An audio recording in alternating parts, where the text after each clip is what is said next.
This is a short introduction to genealogy and is an overview of how to get started on your family history journey. The first thing you want to do is write down everything you know, even things that are just guesses. Sometimes those guesses can become hints. Start with yourself on a pedigree chart like this one. There is a pedigree chart that is included in our Getting Started packet on our website. The pedigree chart here can be filled out on your computer before you print it, or if you prefer, you can print it and fill it in by hand. Ancestry.com also has forms that can be downloaded and printed.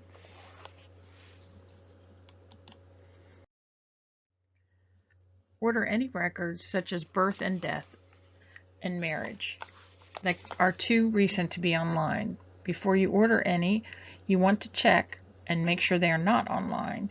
You also want to be aware that there are different laws in each state about when and who can access vital records. Each state also has different laws about when they started recording births, marriages, and deaths. You don't want to spend your time trying to find records that don't exist. Family Search Wiki has information on when states started requiring records. If the state hasn't started requiring records for the time period that you are researching, churches may have some of those records. So check online or with the church your family attended. Social Security was started in 1940. Applications can be ordered from the government if the person is deceased. When someone applied to Social Security, they had to prove their date of birth. In the early days of Social Security, these applications were filled out by the person, which means they should be fairly accurate.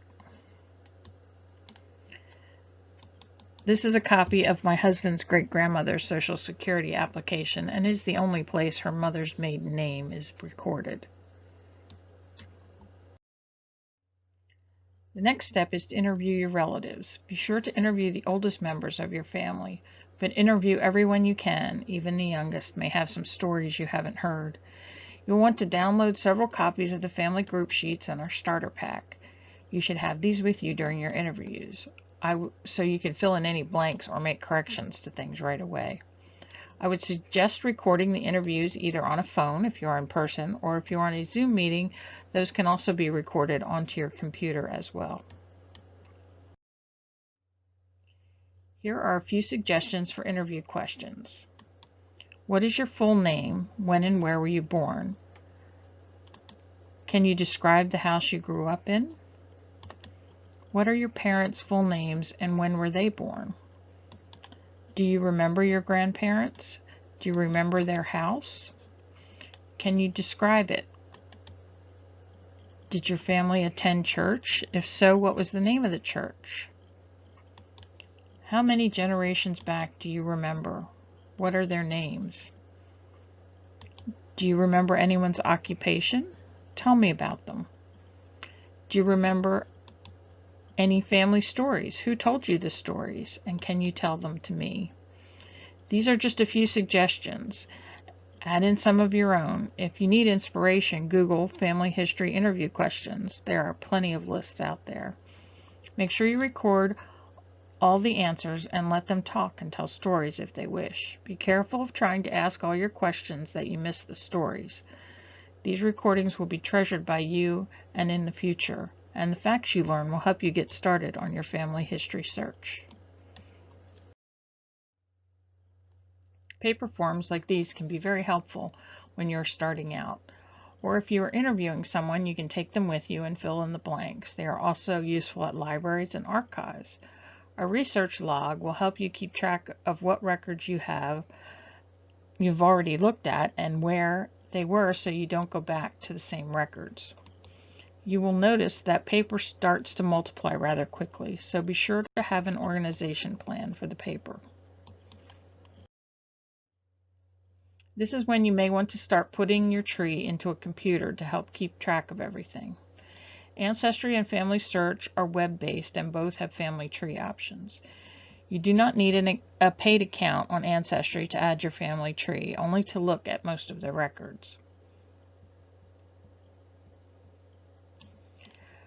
Family Search also has a family tree option, and all of their records are free to access. You only need a free account. The only thing you need to remember about this is that Family Search tree is one big tree. This means you will be adding a branch to the tree, but anyone can change the tree if they find other information. Roots Magic is a computer-based program that is only on your computer. They also have a free version you can try. And if you have Family Search or an Ancestry account, you can get hints inside this program. You do not have to use any of these sites. You continue to use paper, or you can use Excel or Google Sheets to keep track of anything you find. The census is a good place to start your research. The 1940 census is the most recent census available. I am using E.P. Hayes of Randleman for my example here. This is the 1930 census. You can learn quite a lot from this one census. He was living at 214 Main Street in Randleman. His wife's name was Mary. He owns his house, which is a value of $5,000. He does not have a radio. He does not live on a farm. He is male and white. He is 73 years old and married. He was 23 years old when he was first married. He did not attend school this year. He can read and write. He was born in North Carolina, as were both of his parents. Each census asks slightly different questions, so be sure to look at as many as you can to find all of the information. Marriage and death certificates can tell you a lot. As an example, the death certificate on the left gives the person's name and address, his parents' names, his social security number, and how he died. In addition to the information on this death certificate, you have several hints about where to look for more information. Because we know his date of death and that he died from a car crash on the highway, you can look in the newspaper on that day for an article about the accident. With his social security number, you can order a copy of the application. You can use Google Maps and his address to see if the house is still there. Marriage certificates can also have a lot of information. Of course, the full names of the bride and groom. This is a good place to find her maiden name. The groom's place of employment, where and when they were born, and their parents' names. The bottom of this certificate is the date of the marriage. The date of the license and the date of the marriage are not always the same. Each state can be a little different for both of these types of certificates. Another place to look for birth and death information is findagrave.com. You can use their memorial search box to find where someone is buried. Find a Grave is a free website. All of the information was entered by volunteers.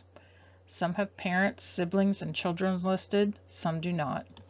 Sometimes you can find obituaries and pictures that have been added. But you must always remember, since this is all volunteers adding the information, use this information as a hint.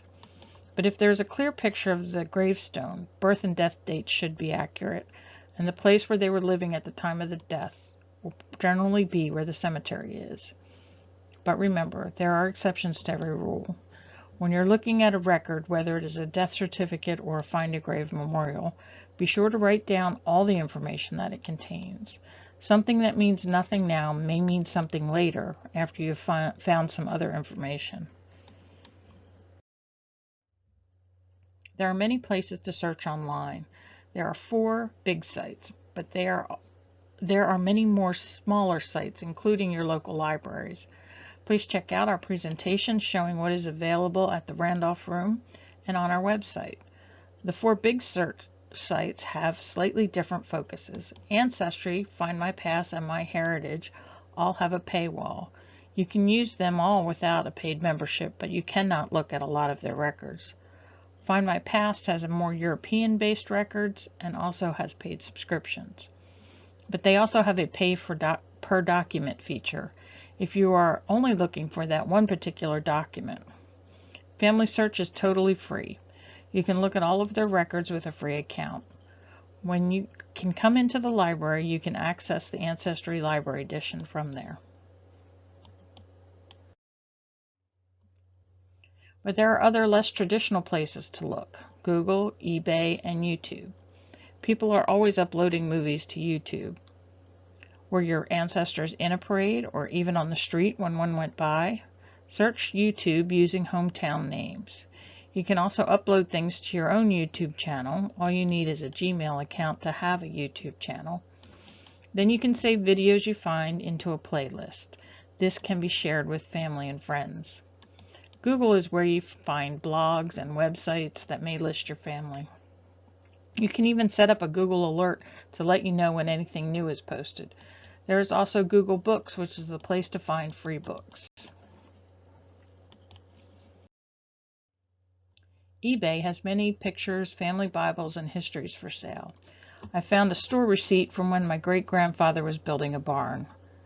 Here is a copy of this receipt. I know it seems strange that a receipt would find its way to eBay, but someone found it in a yard sale and put it up for sale. I imagine someone was cleaning out an attic or a basement. I have an alert on eBay for things from Souderton, Pennsylvania, and that's how I found it.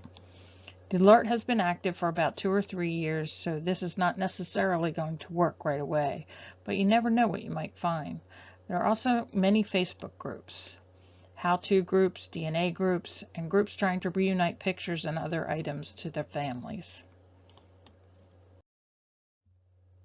While it is true that many things are online, not everything is. You should also go into the local library, archives, and courthouses.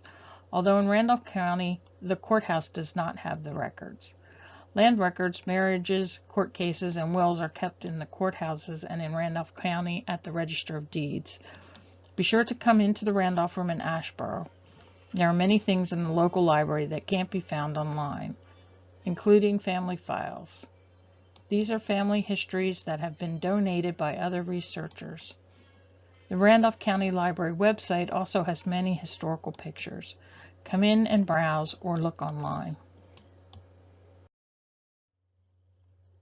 Obituaries can be a great source of information. For instance, this one we find her maiden name, her children's names, and where they live, her husband's name and the fact that he died before her, where she is buried, where she lived, and when she was born and died. Newspapers are another wonderful place to find information about your family. It was the Facebook of the day and will add some color to your ancestors' story. The first article is from the internet and is a dinner party given by my great-grandparents. It lists all the attendees and some of their relationships. The second one is a church program my mother and aunt were in. The third one is about a bridge party and even includes the menu. The fourth one is news from Randleman in 1927. It includes things like born to Mr. and Mrs. James Dorset, a daughter. Miss Mary Swaim, who has been visiting in Greensboro, has returned home. Also, A.J. Daniel, who has been very ill with pneumonia, is improving. The last two were on microfilm at the library. All of these add pieces to the puzzle. Some newspapers can be found online, but some can only be found in local libraries. The Asheboro Courier Tribune is not online. Newspapers.com is a subscription site, but you can access the index for marriages and obituaries for free on Ancestry. The Library of Congress also has a free newspaper site. They can be found at Chronicling America on the Library of Congress website. This is just scratching the surface. There is so much more to find. So dive in and solve the puzzle of your family. You never know what you'll find. If you are interested in DNA research, there is another video to help you understand how that can help you with your family history. Be sure to like us on Facebook. This will keep you updated on new collections in the library and new additions to our website.